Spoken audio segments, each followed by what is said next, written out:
Hey guys, welcome back to Planning to Fail. I'm Tim Cox and I'm joined today by Mike Fajgman, and we're going to be talking about his short film, Shlof Gezunterheyt. Bless you. So, Mike, Yes. walk us through Shlof Gezunterheyt. All right, so it is a 7-minute meditation on the decline and perseverance of the Yiddish language as told through 3 generations of post-war migrants, primarily through a bedtime ritual passed down from mother to son, then from father to daughter. So for anyone at home who didn't quite unpack that in the very quick speech, what about a synopsis of it? Well, it is sort of a little bit based on my own family story and of the experience of moving to Australia, not really knowing English, and then, like a lot of communities do, post-war Jews, when they came here, tended to speak their own language, Yiddish, at home. And this sort of created an amount of disconnect, especially for the generation that was born then, about what language they should be speaking and sort of how much they should be connecting to their home lives and then school or footy or wherever else they were meeting people. Yeah, really for me, it's kind of about the fact that my dad's in his 70s now, and he doesn't speak his mother tongue anymore. He doesn't have anyone to talk to, really. Yeah. But the words that he taught me, the words that I know, are how to say good night, I love you, sleep well. Shlof Gezunterheyt. Shlof Gezunterheyt.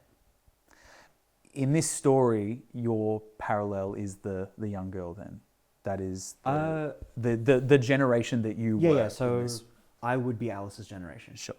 But I very much wanted to have that sort of be a female character, so it isn't directly me. It isn't directly my story, because it's kind of meant to be representative of an entire experience. Absolutely. And not just my personal history. Absolutely. And I mean, not to contradict what you just said, but what you're talking about with your father, he doesn't have anyone to speak to anymore. He still speaks, he still has the capacity to speak the language, he just doesn't have the community to speak it with. I think since he retired, he's sort of found a couple of spaces. There is Kadima, who incidentally helped us out with this film, which puts on an amount of Yiddish theatre. I think he does a choir at one of the temples, but as someone who isn't religiously Jewish, there's sort of an amount of dissonance for him in doing that in the first place. So, Sure. I mean, I can't necessarily speak to his experience as much as I can sort of speak to my own and what he has given me of his first language. He never tried to teach you more of the language than "Good night, I love you"? Not really. Oh, okay. Like, I mean, look, he got the important part. no, that's kind of it. Is when I was first writing this, the way that it was kind of framed to me is the words that I think my dad needed to hear were "I love you." Yeah. That's really beautiful. I think you really captured that beautifully in that. Thank you. Sorry. You're welcome. So I guess, I mean, that's kind of obvious then what the impetus for making this film was, but can you talk us through a little bit more about who Mike Fajgman is? Where did you come from? What was the experience that you had coming into the world as a filmmaker, but also like coming to this project as a filmmaker? Is this like my biography, my creative story? As like, much how as far back do you want? well, I mean, obviously we can't. we're not here all night, but yeah, look, as much as was relevant to that experience for you. All right. Well, I mean, for me, I've always sort of been a storyteller. At one point, I wanted to be an actor, but I found myself being really interested in the behind the camera roles, in sort of making it happen, creating the space for actors to act. Like, this might sound really weird, but for me, it was when I realized I enjoyed setting in volleyball. Like, I wasn't the person who was scoring the points. Yeah. But I was I was vital to facilitating getting the ball to the point where someone could spike. Right. You were a support player. And I kind of realized that maybe I don't have that presence that the people around me do, that screen presence that's needed. And I just kind of went, all right, well, if I'm not going to be able to tell my stories that way, I'm going to find a way to tell my stories. Yeah. And so I moved behind the camera. Well, not literally, I suck with tech. I ended up, doing a lot of writing, producing, ADing, assistant directing, sorry. Yep. And so what, was there a particular incident that came up that made you think about this relationship with your father and his relationship with the language? Was there something in particular that made you think, I don't know, there's this moment where you realize your dad's getting old. Yep. Yeah, I think for me it was, who is this man? Yeah. What has motivated him to be the way he is his entire life? Can I empathize with that? I know exactly what you mean. I think that I feel like it happens more with fathers than it does with mothers, but all of a sudden maybe that's like a father-son paternal questioning situation. Yeah, because we're not investigating and they're not sharing. And so all of a sudden there's like, this realization, this person lived an entire lifetime before I even got here. Yeah. And we don't talk about these things. We don't talk about the way that we feel about certain things. And so it's a very interesting kind of like examination of like, who was this person? Yeah. And like, my dad had a health scare not that long ago. And for me, there was kind of this big, what would I say? What would I want to say? Both to him and about him. And I think I captured a lot of that in this film, where it's like, not everything's good, not everything is clean, but it is all loving. Yeah. I know, in the same way that I hope my eventual kids will be able to look at me fondly despite whatever I inevitably do or whatever. Sorry, that's probably weird phrasing. But like, no, but like every kid has a complex about their parents in one way or another. You don't get to choose what moments your kids decide are important. Yeah. How did this film come about, from the inception to getting it on its feet and producing it? A group of us got together and were like, hey, let's collaborate. I'm like, well, I've got this script that's ready to go. And so we decided that would be the first of what was meant to be a couple of collaborations together. And then we spent a lot of time creating the collaboration and maybe not as much time on the actual film itself. And then the collaboration has since mostly fallen apart, which these things sometimes do. They do. Was there any particular reason, or was it just, the general tribulations of making films? I actually think it might be because we focused more on the collaboration and less on the filmmaking process. Yeah. On that first one, I think there was this idea of, we'll deal with that issue in the next film. And then by the time we got to the next film, there was a mountain of issues that we hadn't actually dealt with within our core group. Right. Yeah, I don't really know how to go from there. Yeah. As far as that, how to get it back into like in a direction going forward. Yeah. How to restore it. Well, I mean, obviously, when you work that closely with people and there's this understanding that you're going to work with them again, especially if people are maybe in a position that they're like, oh, well, I'll take one for the team on this one. Yeah. Next time it'll be my turn. Yeah. If next time comes around and things crumble, that's going to leave people feeling hurt. That's going to leave people feeling like they gave and didn't get. And, future collaboration, if those people end up working together again, kind of depends on finding that place of trust and also finding that place of making it to the other side of the issues and of the concerns. Learning how how you can work together, how you can... Yeah, I guess. I mean... How you can solve... I think... if I can, I think that I've worked with a lot of different people in filmmaking, and I think that one thing I have to check is I'm very quick to... I'm as soon as something happens, I'm like, ah! One thing I've realized is that I've, have the self-awareness to realize that about myself and have to give people a benefit of the doubt and realize that like, oh God, we're all so different. We're also... Like I said, in this collaboration, Shlof was the first of what was meant to be 3, with each of us taking a turn directing. Yeah. And potentially, definitely frustrating for the other people involved, I got my turn. Yeah. So there's, were I to guess, an amount of you owe me, and it's not unreasonable. It's actually completely reasonable. but I get the feeling that the personal relationship's going to need to be mended before any professional one can form, if it indeed does. Yeah, I mean it's a tough situation to be in, to and I can't imagine that you were sitting there saying, I'm going to get mine and bail. It's unfortunate that you were just the first cab off the rank. But that's the thing about independent filmmaking, is that there is so many favors. Yes. And so much, it has to be collaborative, and it has to be, as you said, this is my turn to take one for the team, and then the next one, I'll be in the director's chair, I'll be the writer or whatever, we'll do my project next.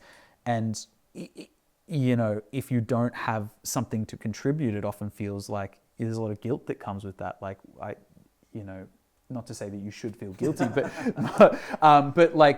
yeah, it's because we're always asking a lot of people.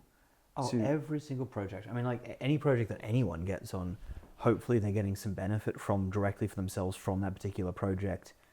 Because, yeah, unfortunately, sometimes a project might just not happen. Scope creep, it might just get a bit too big.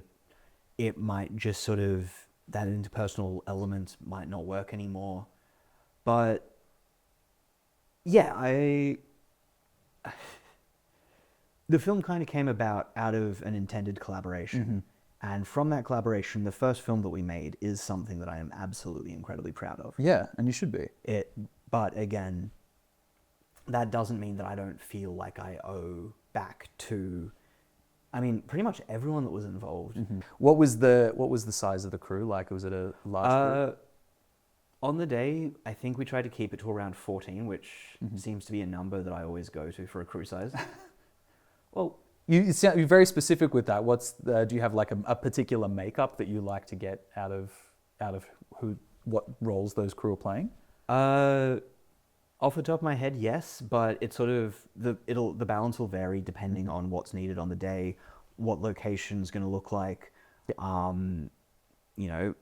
Sometimes you'll need multiple lighting teams. Sometimes it might be a bit more skeleton on lighting, but we'll need an extra focus puller or something. Like it really depends. And what was the budget like on this? It ended up being in the 4,000s. I can't give you an exact number because we're still submitting to some festivals. Yep. But yeah, so we ended up putting in a bit over 1,000 each. And the locations, where did you shoot and how did you find those locations? Because you had a shop front at one point. Yeah, so we did multiple scouts around. We did focus on Jewish areas of Melbourne, see if we could find a shop that would look like the shop would have if it had existed in that space. And we completely lucked out with a place called Rogers Tailoring. Rogers Tailoring? Yeah. Okay. Yeah, they were incredibly lovely people, and they kind of just wanted us to do it for the love of the game. Wow, okay. Yeah, other places we used one of our producers' houses and our AD's house as the historic one. Yep. Was that difficult finding a house that was, because the modern house is easy enough. I imagine set decking a child's bedroom if you don't actually have a child is difficult, but Ellie McCandless, our production designer, did a fantastic job on every single one of those sets. Like when she came to set each day with her multiple suitcases and just kind of put together what she was asked for each time, when we came in and we saw it, there was genuine electricity on the set. It's just like, oh my gosh, that is so good, that is perfect. As far as the house, honestly, I was there for a party a few months earlier, and I just kind of like, I knew I was making this film, and I just looked around and I went, yeah, we could use this. Yeah, you were going for a good time and then doing a little bit of location scouting in the back of your head. You're never not location scouting. True. It's like those people that listen to music. Every time you listen to a song, you're like, where does this belong? Where do I put this? Yeah. And so everywhere I go, what's the scene that happens here? Yeah, so I knew that I wanted to use that house. I approached the homeowners about it, and they were fine. Was there a lot of that budget that went into the locations, or because you were saying Rogers of Rogers Taylor seemed to want you just to do it for the love of it, but No, not a lot of that budget went Okay. into the locations. Yeah. Again, a lot of favors were Yeah. given, Yeah. and I'm making sure that none of those. I think everyone got a bottle of wine at the very least. That's good. Yeah. So just one thing that I'm always interested about is if you had an unlimited budget, if you had, 14 people is a decent sized crew, but if you had no limitations whatsoever, if you had an unlimited budget and you could make this in the most efficient, practical, best way possible, would you still keep some of the things some of the changes that you made as a result of these restrictions that you had on yourself? First, I'd like to say I'd be paying everyone union wages. Yes. Yeah, I don't know how to answer that. Every single film that you work on is kind of the culmination of all of the challenges it took to get it made. Do I think that there are some things that would possibly go easier? Yes. Do I think that there were some complications that the funding brought out that ended up actually being a communications issue more than anything else? Yes. But at the same time, each of those hiccups, each of those concerns, each of those issues, even if they did have a negative impact on the film, they had an impact on the film. This is a show called Planning to Fail. Yes. As you know, I did the tag at the start of the Oh, show. did you? I did. Yeah. You were there. And Which time? what's that? There was only one take. And so one thing that we're really interested in, there's a couple of things that we're really interested in this show, and one thing in particular is the limitations that you knew that you would have going into it, because it's guerrilla filmmaking. You've only got a budget of $3,000. You've got, for a lot of people, a budget of $3,000 and a crew of 14 is quite a big, a good get. But it's still it's still independent filmmaking. Were there any limitations that you knew you were going to have going into a project like this that influenced the way that you wrote the project or the way that you were getting it produced? There's this old saying in Hollywood, never work with children or animals. And my dumb ass said, yeah, I can direct a child in a language I don't speak. And in the language that the child didn't speak? The child spoke it better than I did. Really? Yeah, so we ended up, like I said, with Kadima, the Yiddish Theatre Society. Mm-hmm. Turns out they do acting classes for kids. In Yiddish? In Yiddish. Wow. And so I approached them. I'm like, hey, I'm doing this thing. I'd like your support. Mm-hmm. They go, wow, that's a beautiful story. Yeah, we'll throw an amount of our support behind you. And that support ended up being a rehearsal space for a little bit, which we used for our auditions as well. Gave us access to some of their talent that they've been working with. Yeah. But it was difficult to direct a child. I actually think that I was really spoiled, genuinely. Yeah. Like, you saw the performances. Yeah. They were really good child actors. Absolutely. But they were still children. And I think a mistake that I definitely made during the process is we dealt with Raf, the young boy, first. And he had such a specific thing that he was responding to, and we were able to feed that really easily. Okay. When we got to working with Charlie, who played Alice, who incidentally was the me figure, I guess, what she needed from me as a director and then what she needed from the set around her were totally different things. Right. And so to draw out that performance in order to get what we wanted from her, what we needed for this from the set, we had to play it very differently, still all within the working with children's guidelines and requirements. But yeah, her attention span was very different. The way that she responded to prompting, the way that she responded to even snack breaks or something was very different. And yeah, we got what we wanted from her, but I do think that I walked into it assuming that I would be working with someone that would work or would operate the same way as the first child I was working with. Yeah, on that they're set. so very different. And the difference between child actors and adult actors is that adult actors, at least, even if they're so vastly different, they at least have the same the same grounding point, the same Yeah. kind of like Well, the same language to I use. think But what you might be trying to say is that the adults have the emotional awareness to know what it is that they need to say in the moment, and maybe not look to mum and have her step in if that's an issue. gotcha. You know, adults don't have a mum to look at and step. Some adults. Typically. Yeah. But and then with the adult actors, actually, there was this really beautiful moment for me where in the original script, I had a hug, and we got to rehearsals, and one of them popped their hand. I was like, "Hey, I'd rather not do a hug in this moment," and I'm not going to say I'm an expert in the field, but I have done some IC, intimacy coordination workshops, and so I'm like, okay, cool. We're going to approach this with the methodology that those workshops kind of did, even if it's not to the fullest or to the total extent of that methodology. It was, let's apply these practices as best as I can to create the most intimate moment I can create without crossing either of my actors' comfort zones. And that was that little head touch, which I genuinely think might be my favorite thing from that shoot. That's fantastic. The way that it came together, the way that they were able to be open, the way that they were comfortable to voice their opinions, and the immediate, okay, cool, so hugging is off limits. All right, where are we allowed to touch each other? Where are we not allowed to touch each other? Awesome. Does this work? Does this not work? Okay, cool. Let's see what we can experiment with.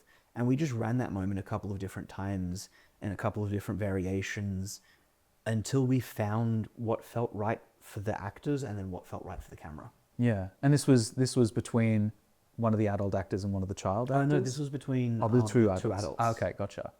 Yeah, so that was between the husband and the wife. Yeah. Yeah. That's great, because that was one of the things I was going to ask you next. One of the other philosophies of the show is that sometimes what you're not expecting, what you have to adapt to, can influence in such a brilliant way that like you weren't expecting, and now you can't see it any other way than what you were forced to adapt to. Yeah, something that one of the practitioners of those workshops was telling us was that no is an opportunity. Every no you receive is an opportunity to find something else.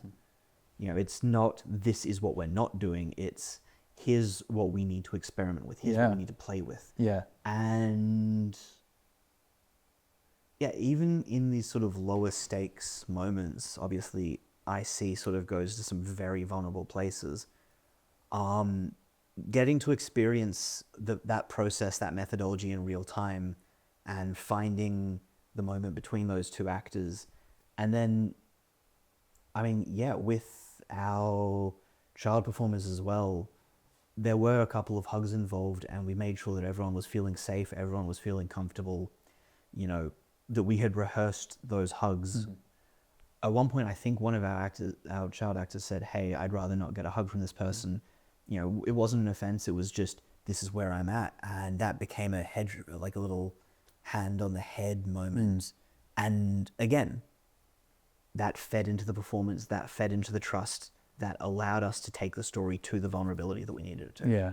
And one thing that's lovely about that sort of thing, the hand on the head, the touching of the face, is that, you know, all of a sudden these are real people. Like a hug is almost a cliche sometimes if you just go straight to the most obvious thing, whereas if you kind of have to find something different, a touch on the head, it tells a different story almost. I'm going to be honest, I hadn't thought about it that way. Like not in those words. Yeah. By not playing into the default, the vulnerability is different. It's real, I guess. Yeah. And I think, not necessarily in that exact circumstance, but I think that for me is something that's so crucial to every story, is an element of vulnerability from the performers, from the people behind the camera. Yeah. You know, vulnerability is what makes it human. And from you as a writer telling a vulnerable story. Oh yeah. A very personal story. So you've got a notebook there. Yes. And you wanted to share what's some philosophizing that you've been doing about. Well, kind of on the subject of vulnerability, I was kind of thinking back to film school and stuff, and we used to sort of discuss what is art, you know, and it would kind of go in nebulous circles. If a tree falls in a forest, whatever. And I realized at the time, I don't think it was actually important to us to define art, to create a definition. And I understand I'm probably being a bit of a wanker in trying to define art today, but my personal working definition is the intentional communication of emotion through personal vulnerability. Yeah. And I think that if you lose out on any of those elements, I don't know where it fits on this sort of art to content spectrum.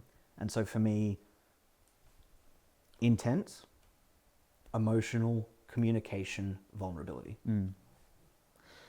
Yeah, I think that's a great definition. I think that we definitely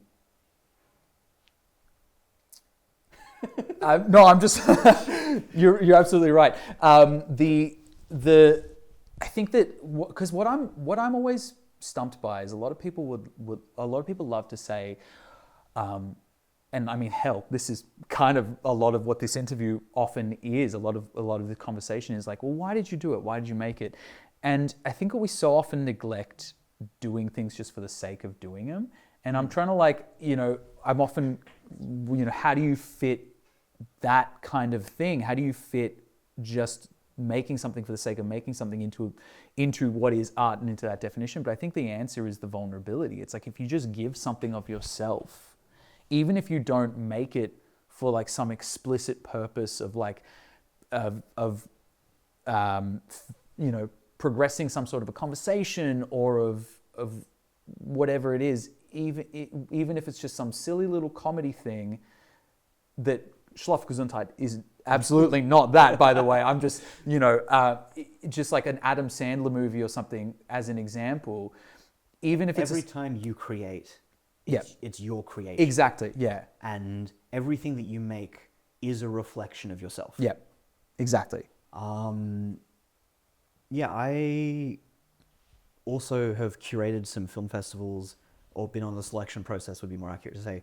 And something that I noticed was, especially for younger filmmakers, a lot of queer first films or early films end up being the same couple of beats.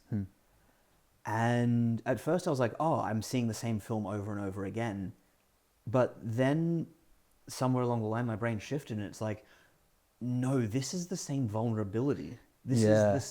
What I am getting to witness is a shared experience. Yeah. That all of these filmmakers are kind of contributing to their own version to the canon of.